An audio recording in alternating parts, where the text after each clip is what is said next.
ឥឡូវដល់ពេលវេលាផ្ដល់ចំណីមន់ទៀតទៅបងប្អូននេះព្រលឹមឡើងគឺយើងផ្ដល់ជាចំណីឲ្យពួកវាចឹងមកហើយនេះគឺមន់ពូជរបស់ខ្ញុំទាំងអស់ហ្នឹងមន់ពូជផងមន់កិច្ចផងច្រើនមែនតើហើយនោះនៅមានទ្រង់កូនមន់នៅខាងក្នុងទៀតច្រើនណាស់ហើយខាងនោះវិញមានសួនបន្លែសួនអីចឹងទៅសម្រាប់យើងធ្វើជាម្ហូបធ្វើជាអីចឹងណាបងប្អូនលំឡើងការងារគឺស្រួលមែនតើអត់មានអីពិបាកទេគ្រាន់តែយើងចេះគ្រប់គ្រងពួកវាបានល្អចឹងគឺពួកវាមិនងាយឈឺមិនងាយបាត់បង់ចឹងណាហើយខាងនោះវិញសុំនាំបងប្អូនទៅមើលទ្រុងដែលខ្ញុំរៀបចំហ្នឹងណាតិចទៀតហ្នឹងត្រូវចាប់ចូលក្នុងទ្រុងទាំងអស់ហ្នឹងអត់ឲ្យប្រឡែងដើរពីការទៀតទេ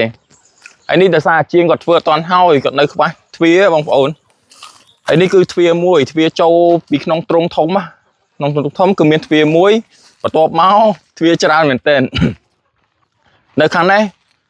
គឺជាទ្រុងសម្រាប់ប្រខាំងមន់ស្ទាវកូនមន់ឬក៏ទ្រុងបកាត់អីចឹងទៅ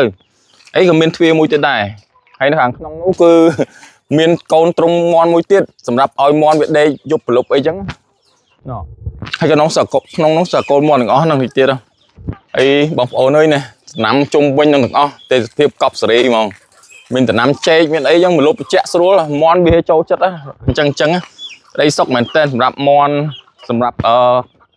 សត្វទាំងអស់បងប្អូនលំឡើងយើងដាក់វាស៊ីយើងមកវាស្រស់ស្រាយពេលខ្លះជីវិតនោះជីវិតគឺប៉ុណ្ណឹងគឺក្តីសុខឲ្យបងប្អូនអត់មានចាំបាច់អីទៅចង់ឈ្នះចាញ់ណាទេយើង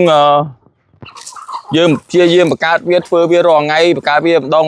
តិចយូរទៅវានឹងចេញលទ្ធផលល្អសម្រាប់ខ្លួនឯងបងប្អូនអរគុណ